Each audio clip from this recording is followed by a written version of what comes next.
52. Mother Bear Taught Baby Survival Skills. During 3-week forest adventure, everyone was amazed.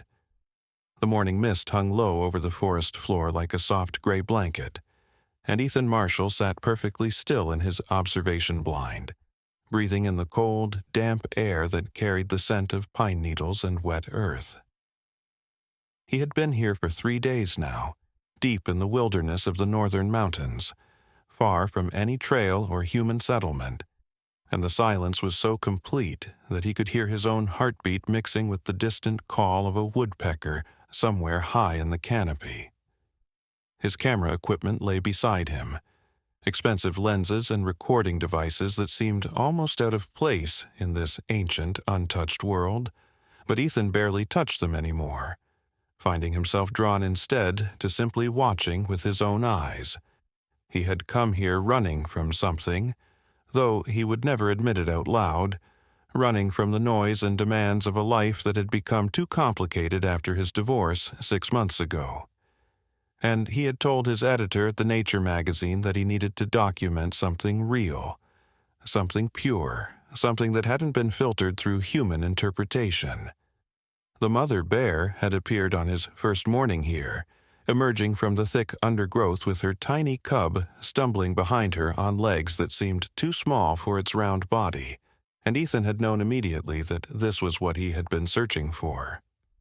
The bear was magnificent in her ordinariness, neither particularly large nor small, her brown coat showing the wear of winter and the promise of summer's renewal, and she moved through the forest with a confidence that spoke of generations of knowledge passed down through instinct and experience. Her cub, barely 3 months old, followed her with the awkward determination of all young creatures, falling over logs and getting tangled in bushes, but always scrambling back to its mother's side with a small huffing sound that Ethan found oddly endearing. For 2 days, he had watched them follow predictable patterns, the mother teaching her cub the basics of survival in ways that any wildlife biologist could have predicted from a textbook. She showed the little one how to turn over rocks to find insects, demonstrated the proper way to strip bark from trees to reach the sweet cambium layer beneath, and patiently corrected its clumsy attempts to catch fish in the shallow creek that wound through the valley. Ethan filmed it all with the detached professionalism of someone who had spent 15 years documenting wildlife, making mental notes about angles and lighting, thinking about how he would edit the footage later to tell a story that viewers would find both educational and touching. But on this 3rd morning, something changed, something so subtle that Ethan almost missed it entirely, and if he hadn't been adjusting his camera lens at exactly the right moment, he might never have noticed what happened.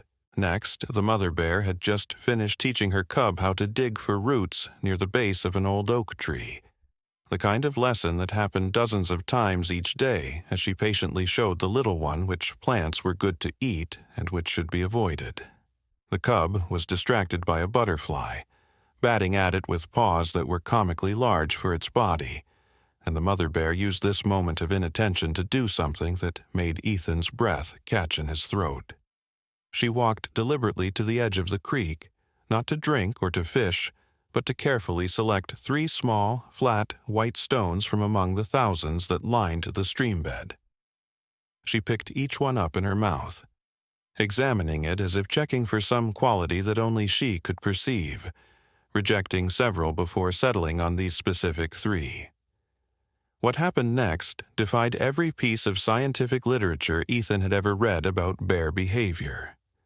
The mother bear carried the stones, one at a time, back to the large oak tree where they had been digging for roots, and she placed them in a perfectly straight line along the base of the trunk, spacing them evenly with a precision that seemed impossible for an animal using only its mouth and paws.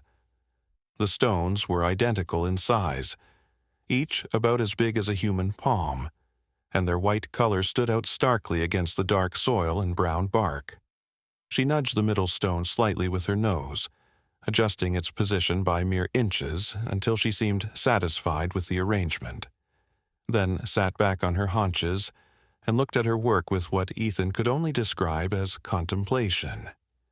The cub, finished with its butterfly chase, came tumbling back to its mother's side, but she gently pushed it away from the stones, not aggressively, but with the same careful insistence she used when steering it away from poisonous plants.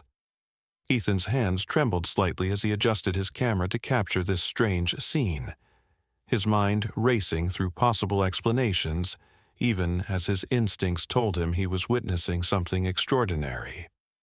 Bears were intelligent animals, certainly, capable of problem-solving and even using simple tools in some documented cases. But this deliberate arrangement of objects served no obvious purpose that he could identify. It wasn't a cache marker, as bears didn't hide food under stones, and it wasn't a territorial display, as bears marked their territory through scent and claw marks on trees. The placement was too precise to be random play behavior, and the mother's protective attitude toward the arrangement suggested it held some significance that her cub was not yet ready to understand. As the morning wore on and the bears moved away to forage in another part of the forest, Ethan found himself returning again and again to the image on his camera's viewfinder, zooming in on those 3 white stones that seemed to pulse with meaning he couldn't grasp. That evening, as the sun painted the forest canopy in shades of gold and amber, Ethan sat in his small camping shelter, a basic structure of canvas and aluminum poles that kept the rain off but did little to keep out the cold. He had built a small fire in a portable camping stove, more for the psychological comfort than for warmth, and he heated a simple meal of dehydrated soup while reviewing the day's footage on his laptop. The battery was running low, and he would need to use his solar charger tomorrow, but he couldn't stop watching the sequence of the bear placing the stones. He played it forward, backward, in slow motion, looking for some detail that might explain what he had seen. In 15 years of wildlife documentation, he had filmed wolves teaching their pups to hunt, watched eagles teaching their young to fly, documented countless examples of animal intelligence and learning, but nothing quite like this. The deliberateness of it haunted him. The way the bear had selected those specific stones, the careful precision of their placement, the protective gesture toward her cub. He pulled out his field journal, a leather-bound notebook that had accompanied him on dozens of expeditions, its pages filled with observations, sketches, and thoughts that rarely made it into his final documentaries. By the light of his headlamp, he began to write, trying to capture not just what he had seen, but what he had felt in that moment. The words came slowly at first, his scientific training fighting against the more mystical implications of what he was suggesting. But eventually, he let his thoughts flow freely onto the page. He wrote about the quality of the morning light, the way it had illuminated the stones like 3 small moons against the earth, and about the bear's expression, if such a word could be applied to an animal's face, as she surveyed her work. He wrote about the feeling that had crept up his spine, a sensation that he was glimpsing something ancient and secret, a behavior that had perhaps been passed down through generations of bears in this particular forest, unseen by human eyes. As the fire in his stove died down to glowing embers, and the forest outside his shelter came alive with the sounds of nocturnal creatures, Ethan found himself thinking about the audience who would eventually see his footage. He imagined families gathered around their televisions, children pointing excitedly at the screen, adults leaning forward in fascination, all of them sharing in this moment of discovery. He thought about the comments that would appear online, the theories people would propose, the debates that might rage in academic circles about what this behavior meant. But more than that, he thought about the connection that would be formed, however briefly, between all those watching eyes and this remote corner of wilderness where a mother bear was teaching her cub lessons that went beyond simple survival. He hoped that wherever those viewers were, whether in bustling cities or quiet towns, they would feel what he was feeling now, this sense of being part of something larger and more mysterious than our daily lives usually allowed us to perceive.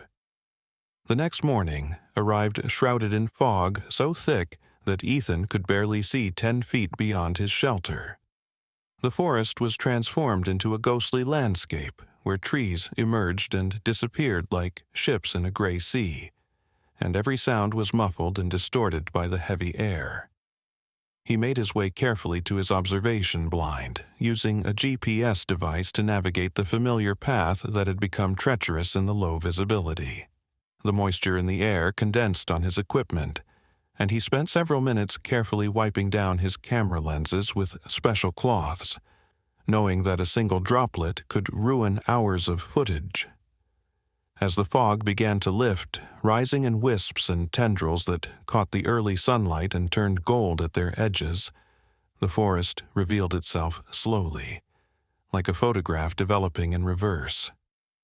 The mother bear and her cub appeared around mid-morning, emerging from the direction of a thick stand of evergreens where Ethan suspected they had a daybed. The cub was more energetic today, racing in circles around its mother, pouncing on shadows and wrestling with fallen branches. The mother bear tolerated this playfulness with patient indulgence, occasionally batting gently at the cub when it became too rambunctious, but mostly just watching with what seemed like amusement. They made their way gradually toward the creek, the mother stopping frequently to investigate promising logs or patches of vegetation, always teaching, always demonstrating the skills her cub would need to survive on its own one day. Ethan filmed it all, but his attention kept returning to the oak tree, where the 3 white stones still lay in their perfect line, untouched and somehow expectant. It was just past noon when the mother bear did something else that made Ethan question everything he thought he knew about animal behavior. After successfully catching a small trout in the creek and sharing it with her cub, she began to gather long strands of grass, selecting only the longest and most flexible stems. She worked methodically, biting through each stem at its base and collecting them in her mouth until she had a bundle about as thick as a human wrist. Then, with her cub watching curiously from a distance, she carried the grass to a young sapling about 20 feet from the oak tree with its white stones. Using her paws and teeth with surprising dexterity, she began to weave the grass around the thin trunk of the sapling, creating a loose but distinctive knot about 3 feet from the ground. The process took her nearly 15 minutes, and several times she seemed to undo her work and start over, as if the result wasn't quite right. When she was finished, the grass knot encircled the sapling like a primitive bracelet, loose enough that it wouldn't restrict the tree's growth, but tight enough that it wouldn't simply fall off. The bear stood back and examined her work, then moved to another sapling about 30 feet away, and began the process again.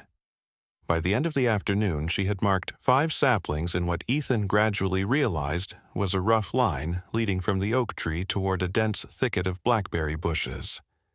Each knot was similar but not identical, and their placement seemed deliberate rather than random.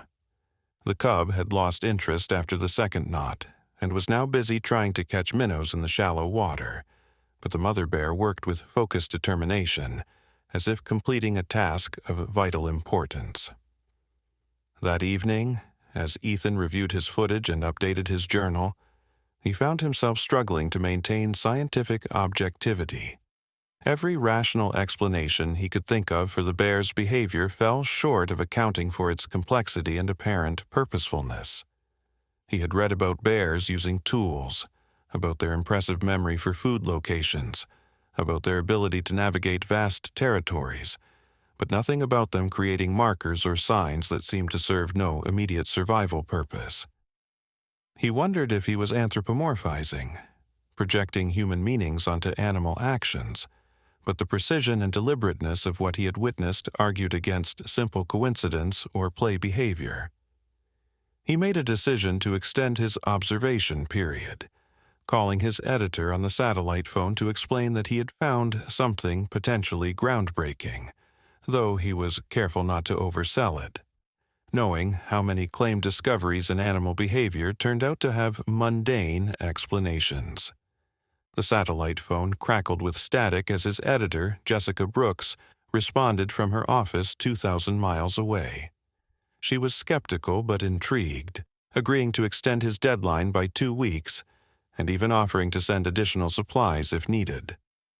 Her voice sounded thin and distant through the poor connection, a reminder of how isolated Ethan was in this wilderness, but also how special this opportunity was.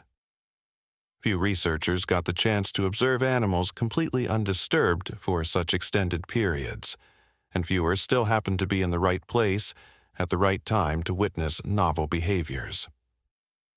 As the call ended and the forest settled into its evening rhythm, Ethan felt the weight of responsibility settling on his shoulders.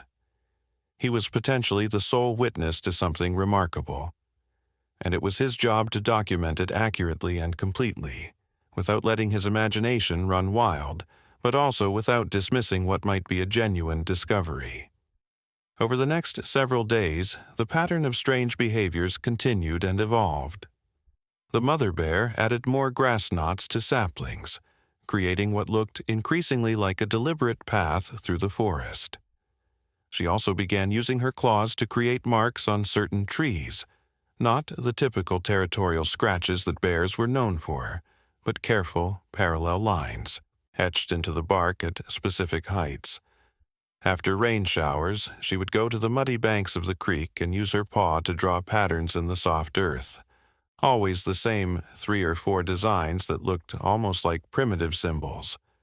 Most remarkably, she performed all of these activities when her cub was sleeping or distracted, as if these were lessons meant for later or secrets not yet ready to be shared. Ethan found himself developing a routine around the bear's activities, positioning himself each dawn in spots where he could observe without disturbing them, moving his blind when necessary to follow their expanded territory. He had to be increasingly careful as the mother bear seemed to become more aware of his presence, though she showed no aggression or fear, merely a watchful acknowledgement that he was there. Sometimes she would look directly at his hiding spot for long moments, and Ethan would hold his breath, wondering if she somehow knew she was being documented, if she understood on some level that her actions were being preserved beyond the immediate moment. It was a fanciful thought, he knew, but in the quiet isolation of the forest, with only these remarkable animals for company, the boundaries between scientific observation and something more mystical began to blur. One afternoon, as storm clouds gathered on the horizon and the air grew heavy with the promise of rain, Ethan witnessed an interaction that added another layer to the mystery. A female deer with her young fawn approached the area where the bear had created her markers. The deer stopped abruptly when she reached the first grass knot, her ears swiveling forward and her body tensing as if she had encountered a predator. But instead of fleeing, she carefully examined the knot, sniffing it delicately, then looked around as if searching for something. She found the next knot and followed the path they created, her fawn staying close to her side. When they reached the oak tree with its 3 white stones, the deer stopped again and performed what could only be described as a deliberate detour, walking carefully around the stones rather than over them, before continuing on her way. It was as if she had read a sign and adjusted her path accordingly. This wasn't an isolated incident. Over the following days, Ethan observed other animals responding to the bear's markers. A family of raccoons changed their regular foraging route after encountering the grass knots. A fox investigated the parallel scratches on a marked tree, and then immediately turned back the way it had come, and even birds seemed to avoid nesting in the marked saplings. The forest was reading the bear's messages, understanding them in a way that Ethan could only guess at. He began to map the locations of all the markers, trying to discern a pattern or purpose, but the logic remained elusive. The marks didn't seem to indicate food sources or dangers, didn't mark territorial boundaries and didn't follow any system he could recognize from his years of studying animal behavior. On the 10th day of his observation, Ethan decided to take a risk.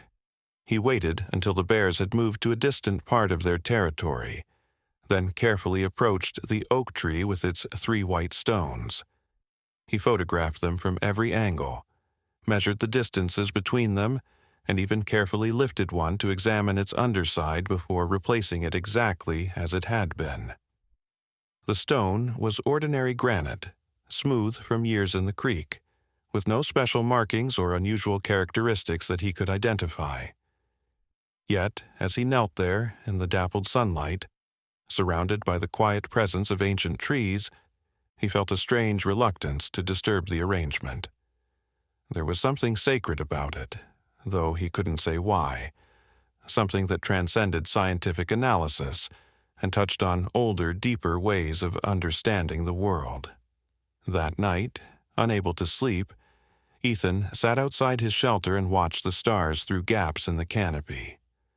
The constellation Ursa Major, the Great Bear, was clearly visible, and he found himself thinking about the mythologies humans had created around bears, the way they appeared in stories and legends across cultures as teachers, guardians, and bridges between the human and natural worlds.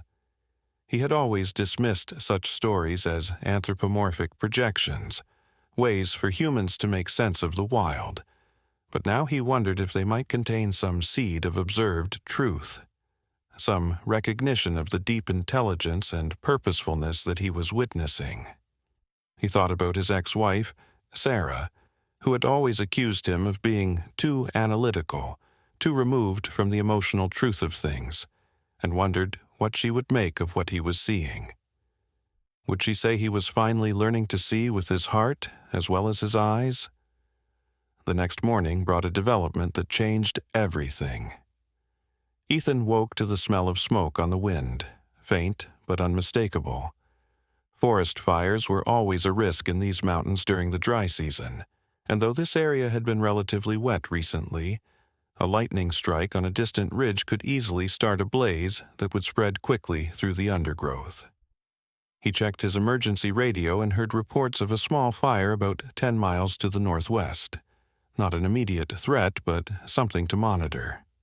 He debated whether to pack up his equipment and prepare for evacuation, but the fire was moving slowly, and he was reluctant to abandon his observation just when things were becoming most interesting. The mother bear noticed the smoke, too. Ethan could see her testing the air frequently, standing on her hind legs to get a better sense of the wind direction. Her behavior changed immediately, becoming more focused and urgent.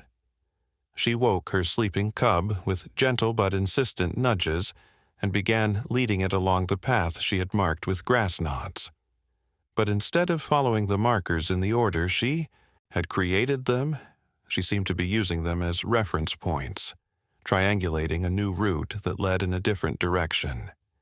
She moved with purpose but without panic, stopping frequently to ensure her cub was keeping up, and occasionally pausing to add new marks, quick scratches on trees that seemed like amendments or additions to her original message. As the day progressed and the smoke grew thicker, though the fire itself remained distant, Ethan witnessed something that would stay with him for the rest of his life. Other animals began to appear, emerging from different parts of the forest and converging on the bear's marked trail. First came the deer he had seen before, then a family of foxes, several raccoons, even a bobcat that would normally be a threat to the smaller animals. But there was no aggression, no predator-prey dynamics at play. They all followed the bear's path with what seemed like trust, maintaining respectful distances from each other but moving in the same direction. The bear led this strange procession with calm authority, her cub walking close beside her, occasionally looking back at the unusual parade following them. Ethan abandoned his blind and followed at a distance, his camera running continuously, hardly daring to breathe for fear of disturbing this extraordinary scene. The path the bear had chosen led through dense undergrowth and across steep ridges, areas that seemed difficult and illogical as escape routes. But after an hour of travel, Ethan understood.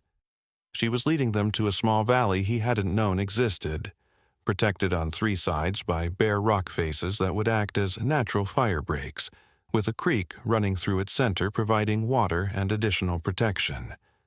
It was a perfect refuge from fire, a place that would remain safe even if the flames swept through the surrounding forest.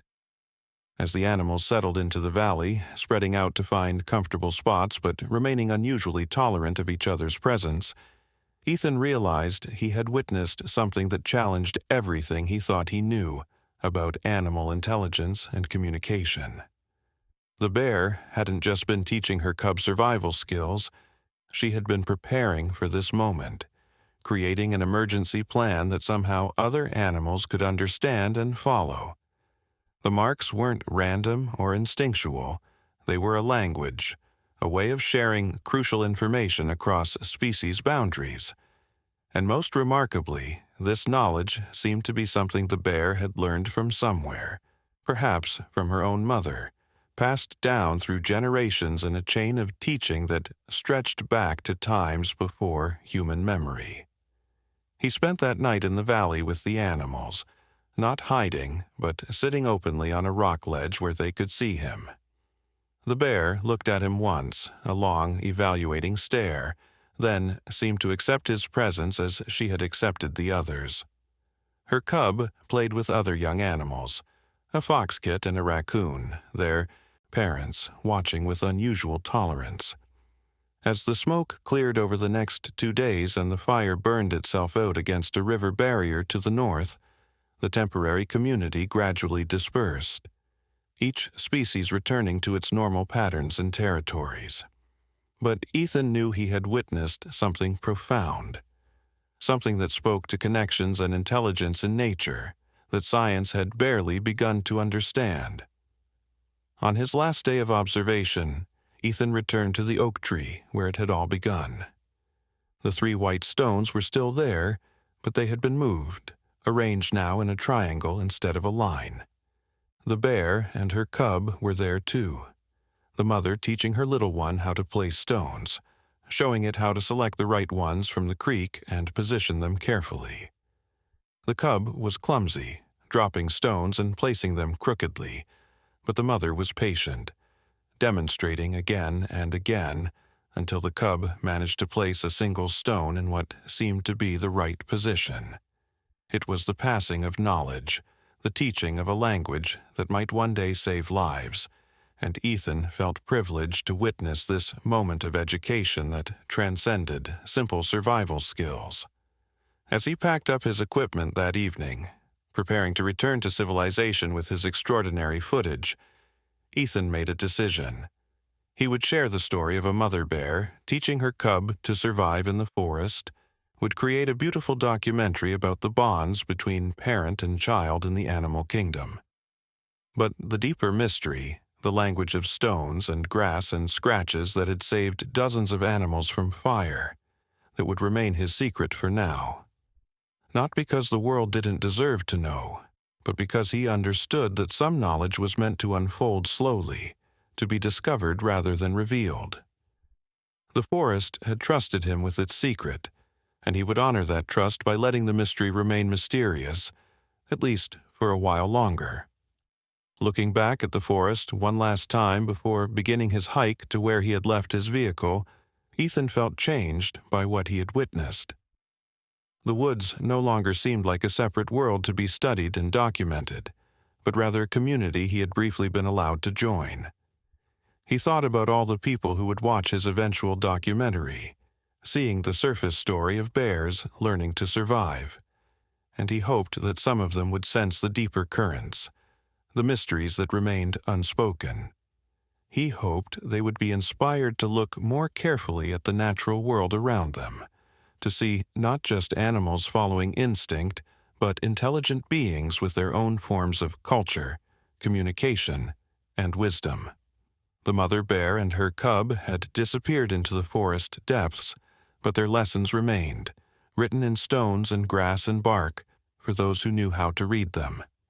And as Ethan began his long journey home, he carried with him the knowledge that the world was far more magical and interconnected than most people ever realized. The bear had taught her cub survival skills.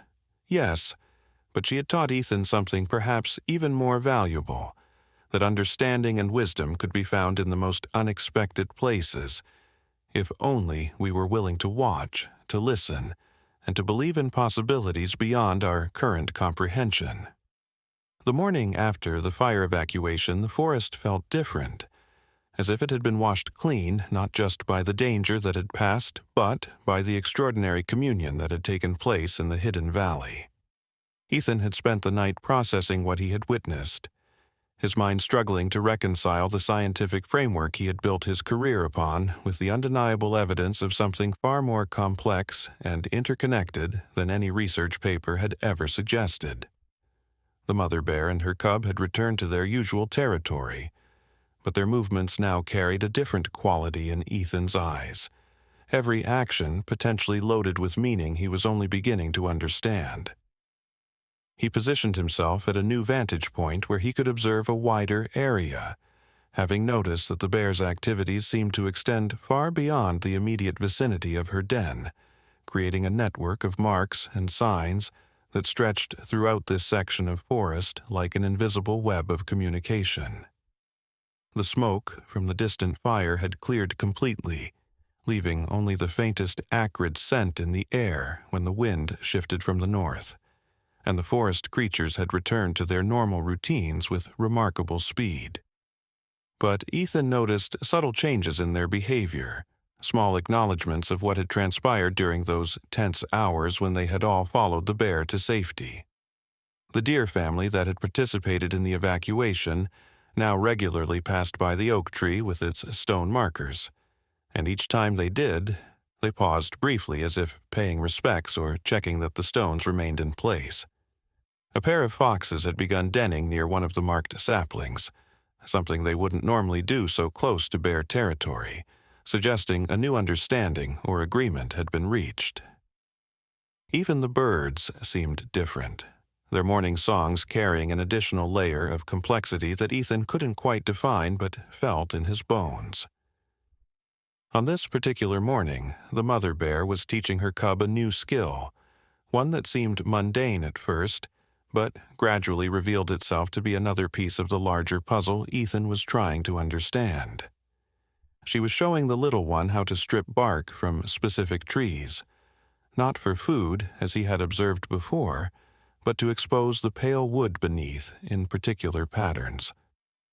The cub watched intently as its mother demonstrated the technique, using her claws with surgical precision to remove strips of bark in parallel lines, creating designs that looked almost like primitive barcodes.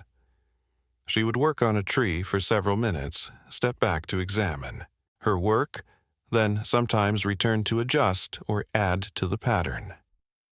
The cub's attempts were clumsy and random at first, its small claws leaving rough gouges rather than clean lines, but the mother was endlessly patient, guiding the cub's paw with her own, showing it the proper angle and pressure needed. What struck Ethan most forcefully was the realization that these weren't random markings or simple territorial scratches, but rather deliberate symbols that held specific meaning. He began to notice that certain patterns appeared only on trees near water sources, while others marked the boundaries of areas where the undergrowth was particularly dense.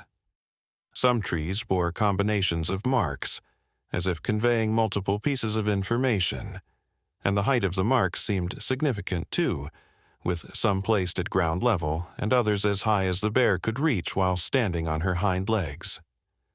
The complexity of this system made Ethan's head spin with possibilities and questions. How long had bears been using this form of communication? Was it unique to this population, or did bears everywhere share some version of this language?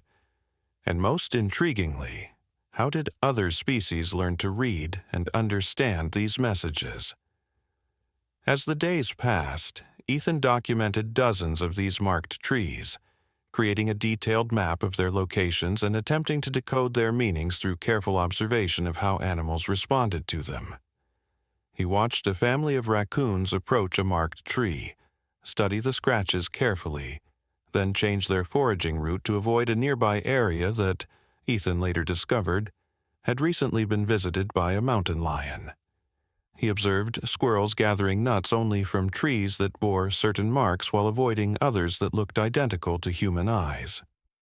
The forest was alive with communication, a constant exchange of information that operated below the threshold of human perception, but was as real and vital as any human language.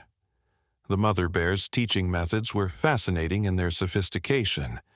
She would often create a mark, then lead her cub away and circle back later to see if the little one could find and interpret the message.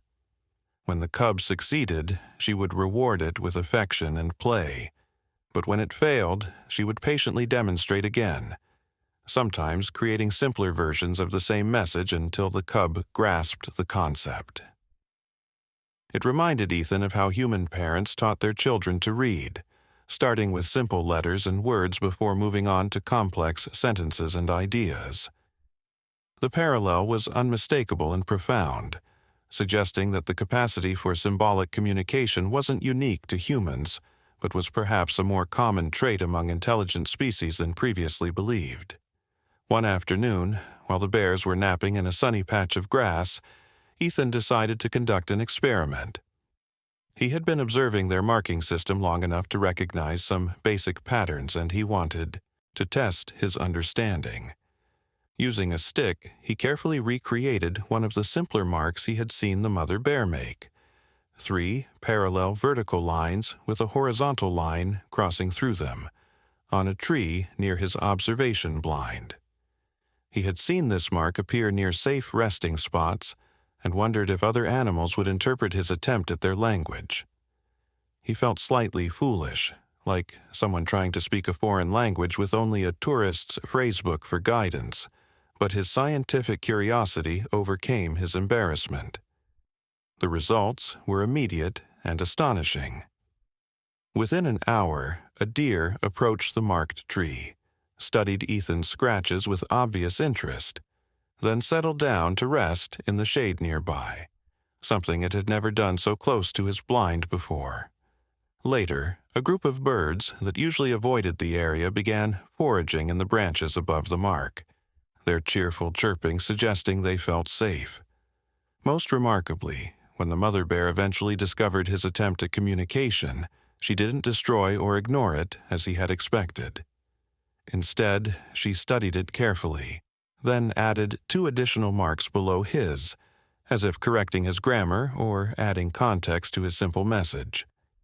It was a moment of interspecies communication that made Ethan's hands shake with excitement as he documented it. The relationship between Ethan and the bears began to shift after this exchange. The mother bear no longer pretended not to notice him, but would occasionally look directly at his blind and make soft huffing sounds that seemed like acknowledgments of his presence. She began performing her marking activities in locations where he could easily observe, as if she understood his interest and was deliberately teaching him as well as her cub. Once, she even left a marked stick near his blind, placed deliberately where he would find it, covered in scratches that seemed like a message or perhaps a test. Ethan kept the stick, studying it in the evenings by firelight, tracing the marks with his fingers and wondering what secrets they contained. The cub, meanwhile, was growing more confident in its abilities. It had begun creating its own simple marks, mostly crude attempts at copying its mother's designs, but occasionally producing something original that would make the mother bear pause and examine with what looked like surprise or pride. The little bear was developing its own voice within this forest language, and Ethan was privileged to witness the emergence of individual expression within a communication system he was only beginning to understand. He thought about human children learning to write, how they moved from copying letters to forming their own words, and eventually their own thoughts, and saw the same process unfolding before him in this wild classroom. As his extended observation period drew toward its end, Ethan faced a dilemma that kept him awake at night.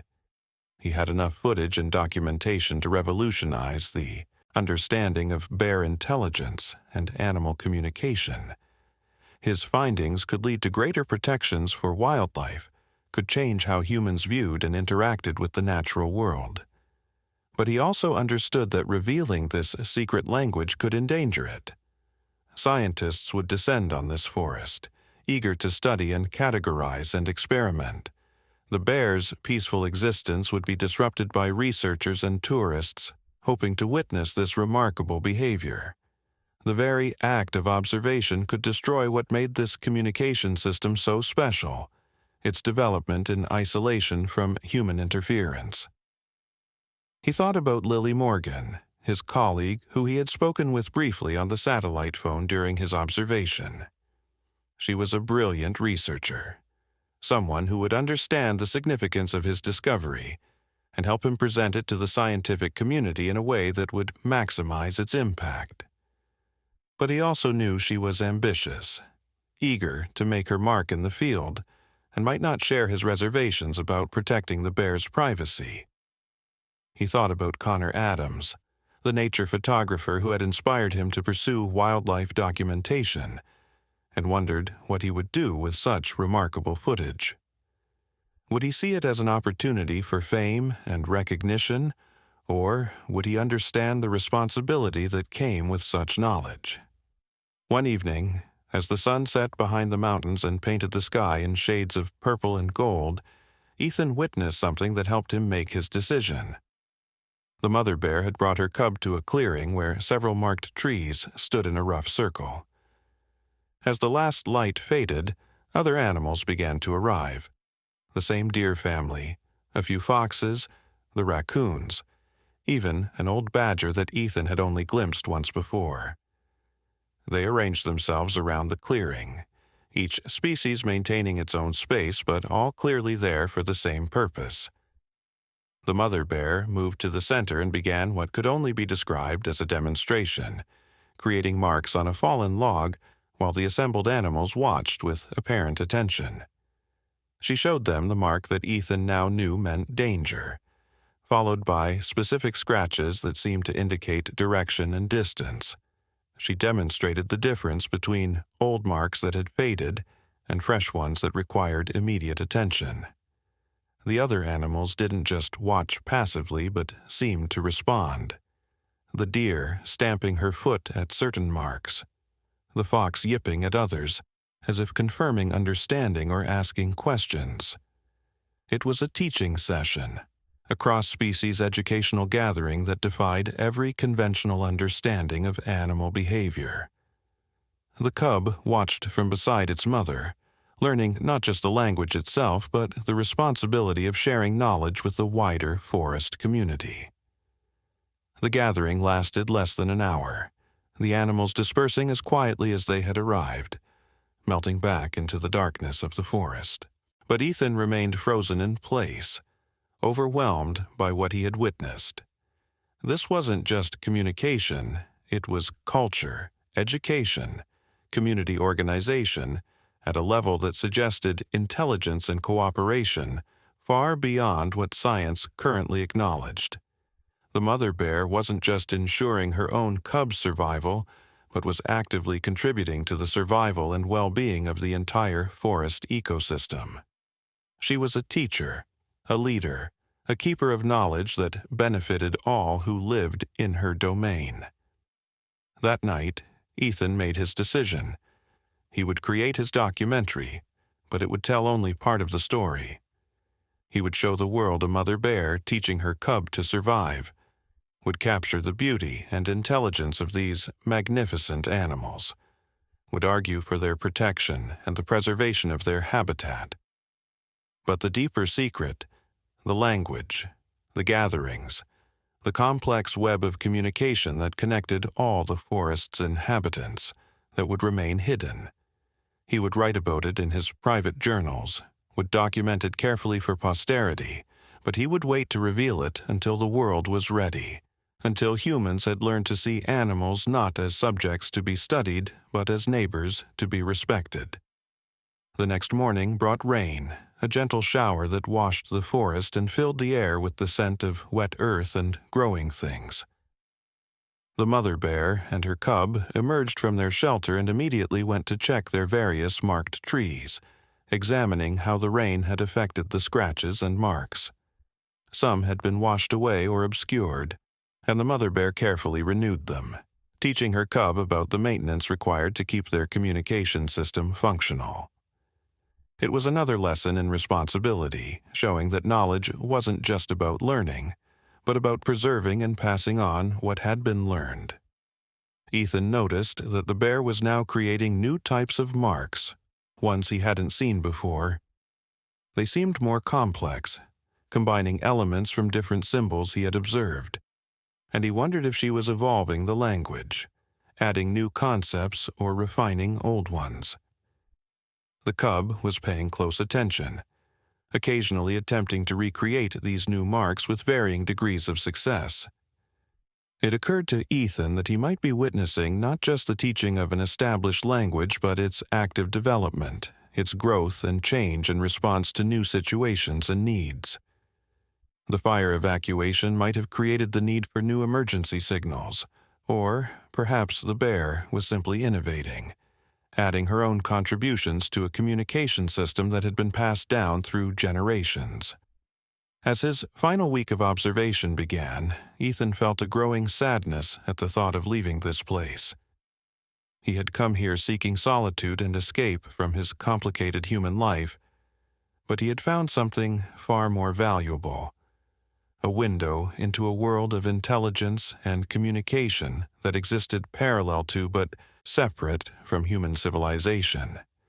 He had witnessed proof that consciousness and culture weren't unique to humans, that the forest was home to its own forms of society and knowledge transmission. The mother bear had been his teacher as much as she was her cub's, showing him how to see beyond the surface of animal behavior to the rich inner lives and social connections that existed in the wild. The cub was growing rapidly, both in size and ability. It could now create basic marks on its own, could follow the marked trails without its mother's guidance, and had begun to show its own personality in the way it approached learning. Sometimes it was diligent and focused, carefully copying its mother's demonstrations, while other times it was playful and creative, making marks that seemed more like art than language. The mother bear indulged both moods, understanding perhaps that play and creativity were as important to learning as discipline and repetition. She was raising not just a survivor but a future teacher, someone who would one day pass on this knowledge to the next generation. On one of his last days, Ethan witnessed an encounter that encapsulated everything remarkable about what he had discovered. A young bear, not the mother he had been observing but another adult female, entered the territory with her own cub. Normally, such an encounter might lead to conflict, as bears were generally solitary and territorial. But instead of aggression, there was what could only be described as communication. The two mothers approached each other cautiously. Then the bear Ethan had been observing led the newcomer to one of her marked trees. She showed her the symbols, appeared to explain their meaning through gestures and sounds, and then watched as the other bear examined them carefully. The visiting bear then created her own marks on a nearby tree, different in style but similar in structure to what Ethan had been observing. It was like watching someone write in a different dialect of the same language, recognizable but distinct. The two cubs played together while their mothers exchanged what seemed like information, showing each other different marking techniques, comparing symbols, perhaps sharing knowledge about food sources or dangers in their respective territories.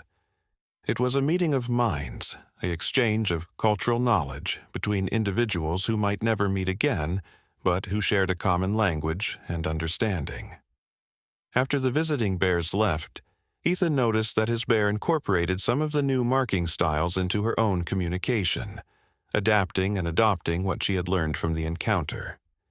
It was evidence of cultural exchange and learning that extended beyond simple imitation, showing deliberate choice and integration of new ideas. The forest language wasn't static but dynamic, evolving through interaction and exchange just like human languages did.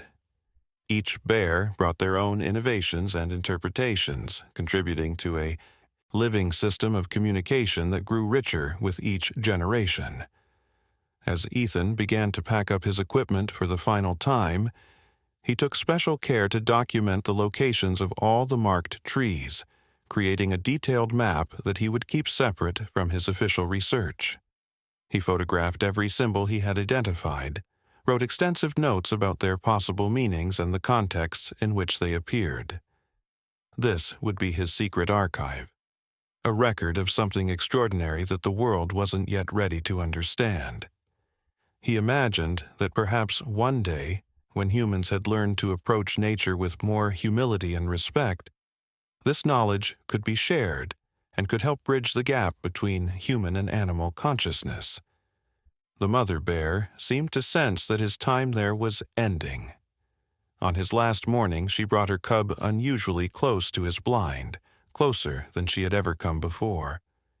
She sat there for a long moment, looking directly at him, while her cub played in the grass nearby. Then she did something that made Ethan's breath catch in his throat. She picked up a stick in her mouth and made a simple mark in the dirt in front of his blind. 3 lines that he had come to understand meant safety or peace. It was a farewell, an acknowledgement, perhaps even a blessing. She had accepted him into her forest, had shared her secrets with him, and was now bidding him goodbye in her own language. Ethan wanted to respond, to somehow convey his gratitude and respect, but he knew that any gesture he made would be inadequate compared to what he had been given. Instead, he simply nodded, hoping she would understand the emotion behind the gesture, if not the gesture itself. The bear huffed softly, collected her cub, and ambled back into the forest. It was the last time he would see them during this observation period, though their presence would remain with him always, woven into his understanding of what it meant to be alive and conscious in a world full of other forms of consciousness. As he made his final hike out of the forest, carrying his equipment and precious footage, Ethan reflected on how profoundly this experience had changed him.